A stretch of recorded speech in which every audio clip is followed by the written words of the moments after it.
Welcome to Church of the Rock from Winnipeg.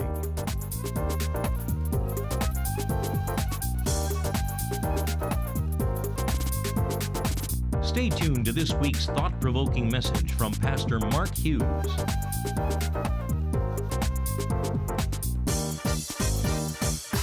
So today I'm starting a brand new series, and it's called Caring for Your Clan.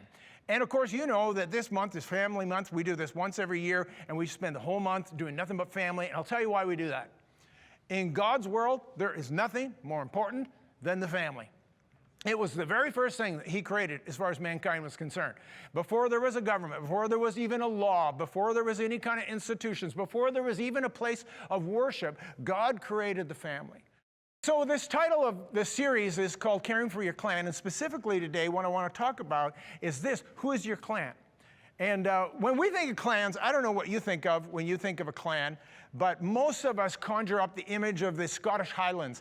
And the Scots actually, they formed their social structure in clans, is what they did. And you know something about that. They are groups of people, groups of families that have come together, and they are all related either by marriage or by blood, and they have this common bond to one another. And in the old days, they used to live together, they used to work together, they used to fight together, and they had names like, you know, McGregor and McCarker and MacArthur and McDermott, you know, all those nice, you know, Scottish names, and they're identified with those names. And they don't go and fight as clans anymore, but they do compete as clans. Every year they have the Highland Games, and they come together, and you've seen pictures where they're throwing poles. I don't know why you want to throw a log, but that's what they do, and they do that. And one of the big events for them is clan against clan, and it's the tug of war. And of course, I don't know if you've ever seen these pictures, and there they are, and they're pulling, and you can tell that's all one clan. How can you tell? You can tell from the tartan. See, every clan has a tartan specific to them, and God help you if you wear another person's tartan. And so there they are. I mean, they are very, very proud of these clans, and they're very, very proud of those tartans. And, you know, the Brits are proud people. But when you have men that are willing to wear a skirt in public, that takes pride to a whole new level. And you know why they call them kilts, don't you? Because I killed the last guy who called it a skirt. That's why. And I think I'm at risk right there. And so when we think of clans, we often think of the Scottish. But in fact, here's the thing that's interesting. It's a biblical concept. It's actually all the way through the Old Testament and the New Testament. Do you know the word clan in the original Hebrew language appears 224 times in the Old Testament? Now, many times they just translate it simply families, the plural of families, but sometimes it's translated as clan. And you will be very familiar with one particular story. So the story is the story of Gideon. Judges chapter 6, you remember him. He was in the bottom of the wine press. He was threshing wheat. He was down there because the Midianites, I always get those two mixed up. They had overrun the land, and so he was hiding from them. And God shows up, and he says, Gideon, I want you to rise in this might of yours, and you will defeat Israel as one man. And these are the words that come out of Gideon's mouth. He says, how can I save Israel? My clan is the weakest in Manasseh, and I am the least in my father's house. Now, what we're going to do is we're going to look at his identity, because clearly he had an inferiority complex. You probably already saw that. But on the other hand, he knew where he was, and he knew who he was, and he knew where he came from. And so I'm going to throw it up on the screen so we can see it visually. This is the identity of Gideon. We know that his nationality was Israel. He was a Jew. He was part of the nation of Israel. He said, how can I save Israel, my nation, my culture, my people, my ethnicity? And then he refers to his tribe. He says, my clan is the weakest in all Manasseh. Manasseh was one of the 12 tribes of Israel. God had divided the nation of Israel into these 12 distinct tribes. And he refers to his clan being the weakest group, the weakest clan, the weakest group of families in the tribe of Manasseh. And if you do a little reading in the scripture there, you'll discover that he was from the clan of Abiezer. And then, of course, he refers to where he is in his own particular family, and he says, I am the least in my father's house. And his father was Joash, and so that was his family.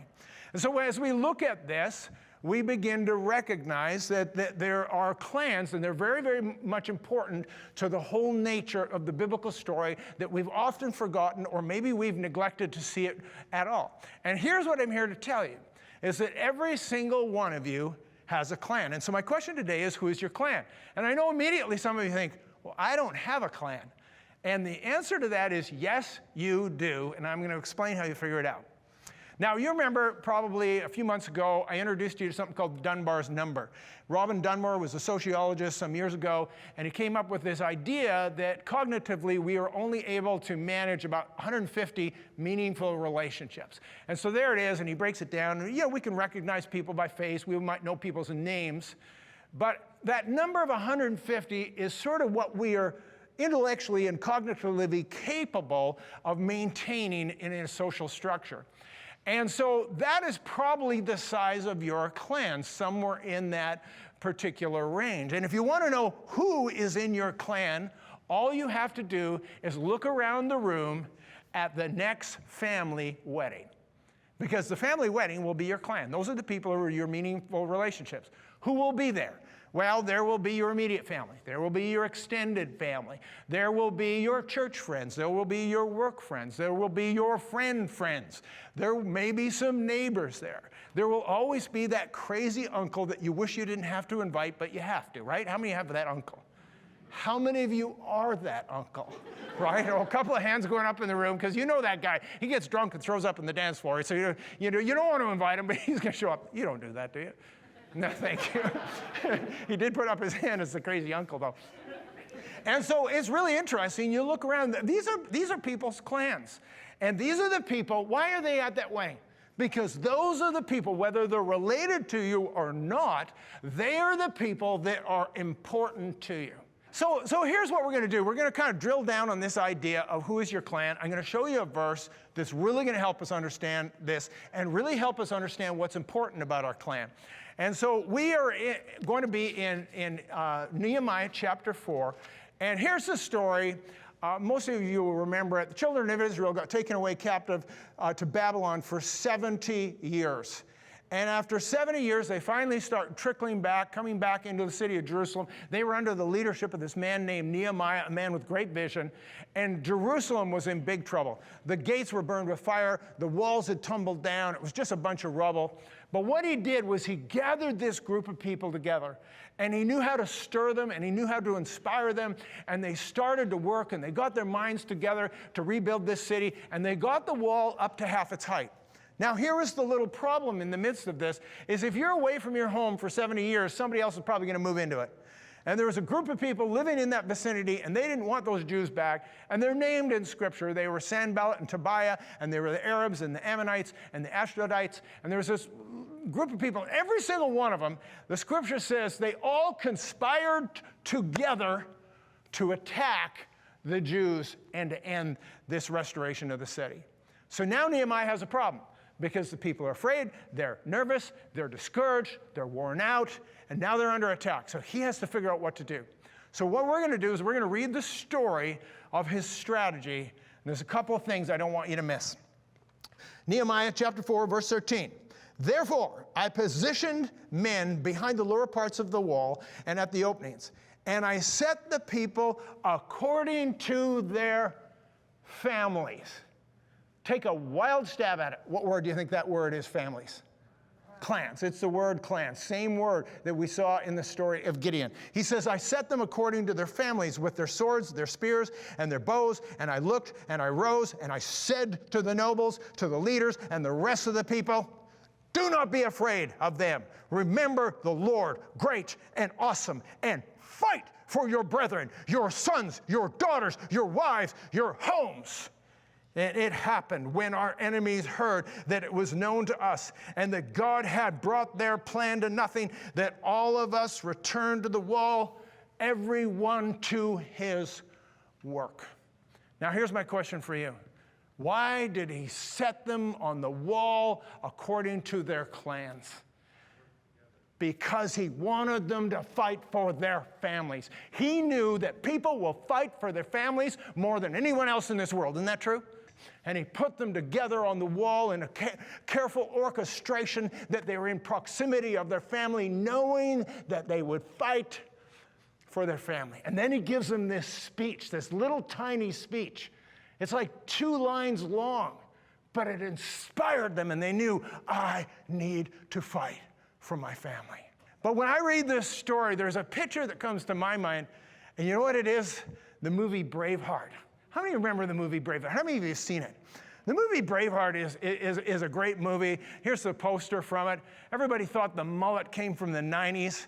It turns out it came from the 1290s, according to this movie. And we always look at this story and we think that he was fighting for Scotland, or we think he was fighting for his freedom. But don't miss the fact that he was fighting for his family and for the families. And so in the movie, there's this great scene, the most iconic scene of them all. And the clans of Scotland have all congregated, and they're standing across the valley from the English. And it is really an impossible fight. They are outnumbered. And so we've got William Wallace, and he's challenging them, and he says, will you fight? And they said, no, we will run, and we will live. And then he gives this famous speech that probably many of you have heard. And he says, I fight and you may die. Run and you'll live, at least for a while. And then many years from now, dying on your bed, would you be willing to trade all those days from this day to that for one chance? For just one chance to come back here and tell our enemies, you may take our lives, but you will never take our freedom. And at that, the crowd erupted in Scotland forever. And they ran into battle with their picks and their axes and their sticks. And what he did was he appealed to their sense that though they were afraid and though they didn't want to die that day, was it a fight worth engaging? And I would ask you the same question, because we're in a battle. We're in a battle for the family. There is a war against the family. And all you have to do is open your eyes and look at what is happening, particularly with the next generation. The young people are under siege. The young people are being bombarded by social media and by news media and by pop culture and by modern music and by the internet and TV and movies, and the list goes on. And every single one of those aspects that they face every single day of their lives undermines the very concept of the family. It dishonors marriage. It dishonors fidelity. It dishonors sexual morality. It dishonors family values. And they're being faced with it. And if you let your kids, if you let the next generation fend for themselves, they will become victims in this war. We're going to have to talk with them. We're going to have to communicate with them. We're going to have to take those values that we have of our faith and impart them and inculcate them into them, because without that, they don't stand a chance. Originally, pretty much everywhere, including in the Bible, people lived in extended families, pretty much throughout all of history, most of history. And people lived in these families where there would be the grandma and the grandpa and the uncle and the aunt and the cousins, and you'd all kind of live together. And you wouldn't necessarily all live in one house, but you would live in the same proximity. You'd live all very close together, and you would live together, you'd work together, you would eat together, and we could call that, at some level, a clan. And we have this picture because we're so indoctrinated in the idea of a nuclear family that we think that that's the only way it should be. And we look at some of these stories and we imagine it with a 20th century mentality. Now, here's the thing about the extended family that was so powerful, was that it was very resilient and it was very stable. And because there were so many people around, if something happened, if somebody got sick, if somebody died, there was a buffer there, and there was other people to take up the slack. And so an extended family rarely broke down completely. I was telling this story last night, and at the end of the message, a man in our church came up to me, and he grew up in the Caribbean. And he said, you know, Pastor Mark, when I was 6 years old, my mother died, and I barely noticed. Because he said, I had aunts living in the house with us, and they raised me as their son, and I never missed having a mother. And they bossed me around and disciplined me just like any other mother. And he doesn't care any wound from that today because he grew up in an extended family where there were other people to take up the slack. Now, is there a downside to the extended family? Well, there most definitely is. For one thing, it can become very chaotic, and how much privacy do you really have?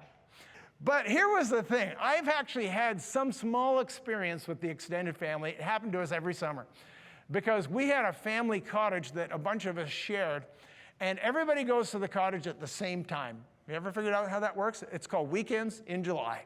And everybody would show up, and Grandma were there, and Grandpa were there, and the uncles were there, and the aunts were there, and the cousins were there, and it grew from 8 to 20 to 25 to 30, sometimes 40 people, all staying. And we were sleeping everywhere. We're sleeping on the floor in sleeping bags. We're outside in tents. And you know, as a kid, you don't care. This seems like an adventure. Like, what's better than sleeping with your cousins in a tent? And everybody's there. And I remember thinking about this as an adult, thinking, I wonder who did all the cooking and the cleaning, because I know it weren't me. My mother called me out this morning and said, who do you think it was? And anyway, there was this, just chaos is what it was, but we had so much fun. And the interesting part was mealtime, because you're all trying to eat together. Now, you maybe don't know this, but I actually come from a family of extroverts. And so at mealtime, here's what you had to do. If you were going to be heard, you had to shout above the other people. And so we would just start shouting. You have to get louder than the other guy to be heard. And this went on. And you're not going to believe this, but I actually was the quiet one in my family. And people don't believe that until they meet my family and they go, he's telling the truth. He isn't the loudest one in that family. So anyway, we're shouting away, and it's just a cacophony of noise. And I remember I had a friend. He had just been recently married, and he brought his newlywed wife to our place for one of those weekends. Big mistake. And I'll never forget, because he told me this later, at the end of the weekend, she pulled him aside and said, will you do me a favor? And he said, I'll do anything for you. She said, don't ever bring me here again. I'm kidding. It wasn't my friend's wife. It was my wife.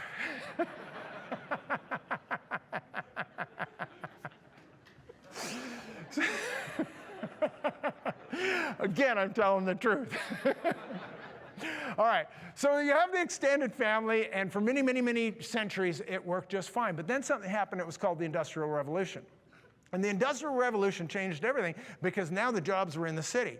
And people weren't making their livings and their vocations on the country and on the farm anymore. They had to go to the city and they went to the city and started working in these factories. They were now distanced. They were now separated from their extended families. So these young men, they were lonely. They started getting married much earlier than they did when they were on the farm. And they started forming what today we call the nuclear family, where these small groups of husband and wife and 2.5 children. And that is what we think today. We think that is the norm. It actually has only been the norm since the Industrial Revolution. And we also think that it's the ideal. But here's the problem with the nuclear family. It is very fragile, and it's actually brittle. Because what happened by the 70s, it actually worked for quite a while, but by the 1970s, it stopped working quite as well.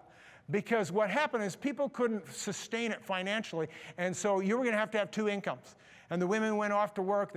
Some of them had to, some of them wanted to, for self-actualization and development, and that was fine. But what happened was it really created an instability in the family. Now all of a sudden, you have these children in these homes where the parents are gone great stretches of the day. And I know growing up in the 60s and 70s, me and my buddies, we roamed the streets like a pack of dogs. I never knew where my parents were. I was worried about them. You can well imagine that. And so we all got into a lot of trouble. We got into drugs and we got into alcohol, and there was teenage girls getting pregnant. The boys were involved in that, by the way. And there was all these things started happening. And so what happened was the nuclear family began to break down. And it's very brittle because there's no buffer. And so what happened was the divorce rate, as you know, skyrocketed to 50%, where it still is today. And once that family unit started to break down, what do you have left? There's no buffer. There's nowhere to take up slack. And so the family further fragmented. It went from the extended family to the nuclear family, and now it is broken down into even smaller groups. I'm going to throw it up on the screen here. for you to see this, and this is no judgment of anything. This is just sort of reality. And I'm putting this up on the screen because probably every one of you are going to see yourself somewhere in this. So you have the extended family, and in many parts of the world, they still live like that, particularly in developing nations. And of course, we have many people, some in this church and particularly in our community here, where they have immigrated from somewhere and they're still living in these large family groups with cousins and uncles and grandpas all together, and that's the extended family. So it still exists very much today. Most of us in North American culture are more familiar with the nuclear family, which is what? It is a Homer and Marge Simpson, husband and wife and 2.5 children. And that's the model. But as it breaks down, what happens is the fastest growing segment of our population and families is actually single parent families. And so that you have the matrifocal or the petrifocal, which is, single father or single mother. And of course, many of you in this room are in that category. And then what we've seen is that sometimes those groups will find each other for blended families. And again, in this church, we have many blended families. And then there's a fifth model that has emerged more recently, and they're calling it the chosen family. And that's where people found themselves, because in the decentralization of the family, some people ended up in no family at all. And so they have chosen to live in a family relationship somewhere, like Charlie Sheen did in 2.5 Men. He was the half man, by the way. And they just chose to live together in various relationships, and we know all about that, and you've seen that, and that's part of our culture. My intention here is not to judge any of you where you may have landed in this, but to merely say this is what the world now looks like. What you need to do is discover your clan. We can't turn back the clock. I'm not going to suggest you go and look for a Hutterite colony somewhere or an old school Mennonite colony that'll take you in. They probably won't. Maybe. I don't know. But we can't turn back the clock. It is what it is. And what we have to do is figure out, what are we going to do? And I think the key in this is we've got to rediscover who our clan is, because as I said earlier in this message, every single one of you has a clan. And here's what Mother Teresa said, and I love it so much. She said this: the problem with the world is we draw the circle of our family too small. So what does that mean? That means we have to draw the circle of our family bigger. And I'm going to show you this incredible verse. I know you're going to love it. And it's our favorite character, Jesus. And let me read you this story, and it's so self-explanatory that it'll speak for itself, obviously. So here it is. It's Mark chapter 3, verse 31.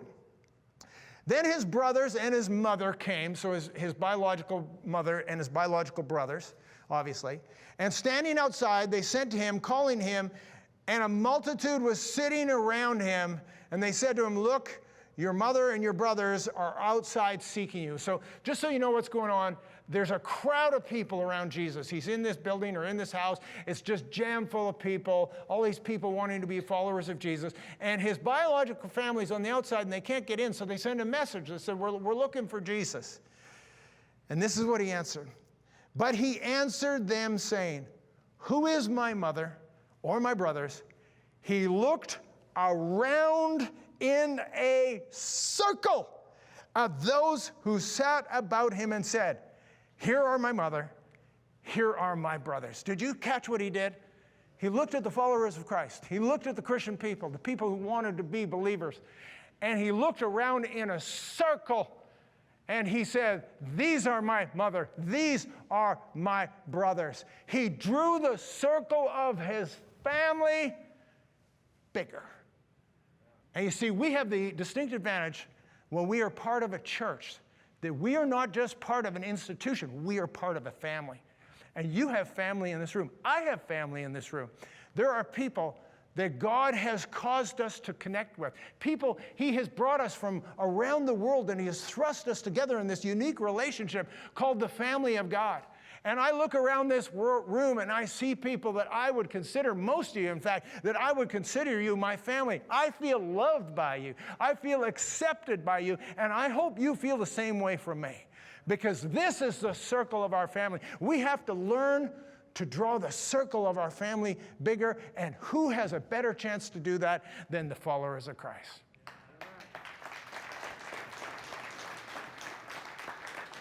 Indulge me 2 more minutes to tell you this fantastic story as a take-home on this.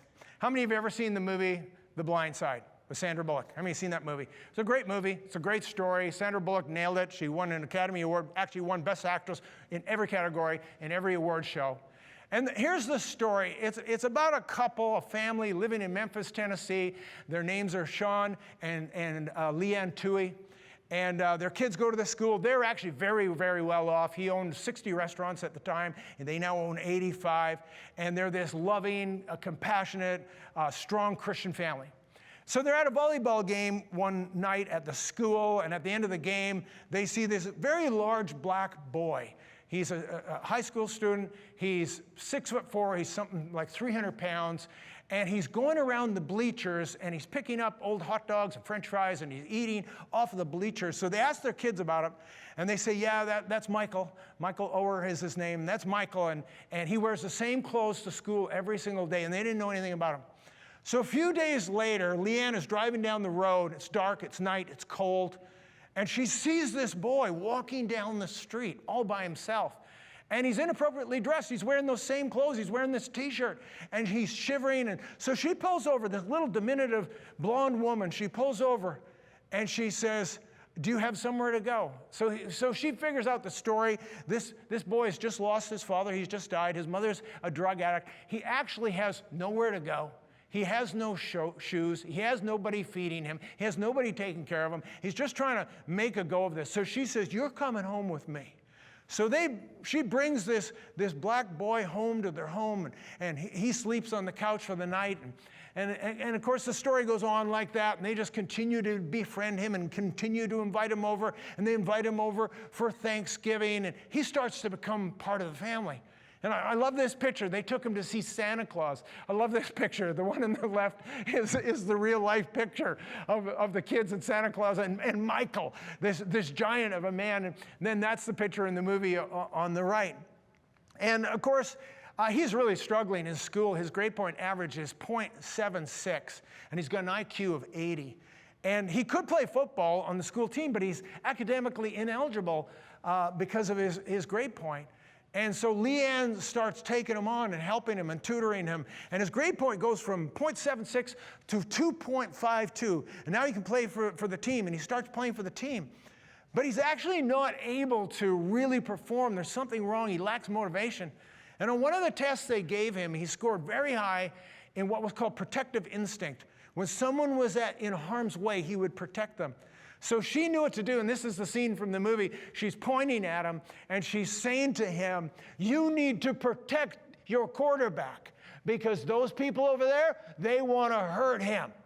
And when he heard that motivation, he became this incredibly capable offensive lineman.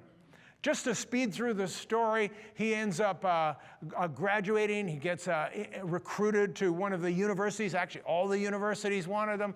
Here's the graduation picture, both from the movie and from real life. And as he graduated, he played, of course, college football. And then as he graduated, he got drafted to the Baltimore Ravens. Are you ready for this? His first contract was a 5-year contract for $13.8 million. 4 years later, he helped the Ravens go and win the Super Bowl. And you know what I love about this story? Is that here was this kid, just full of potential, this Michael Oher, full of potential. But there was no way it was ever going to come out of him, because he didn't have a family that was willing to fight for him or bring him into their family. And this incredible Toohey family went and reached out to this young kid, and they saw the potential, and they poured into this kid, and they loved this kid, and he became an overwhelming success. Because there really are no failures in this world. There's just people that haven't had their families that are willing to stand up and to fight. And our job is to understand that we all have a clan, and that we figure out who our clan is, and we do that by simply doing this: drawing the circle of our family bigger. If you'd like a booklet to help you understand more about God's gift of forgiveness and reconciliation through Jesus Christ, please contact us, and we'd be happy to send you a free copy of the Book of Hope. Visit our website at www.churchoftherock.ca. Thank you for watching, and God bless you.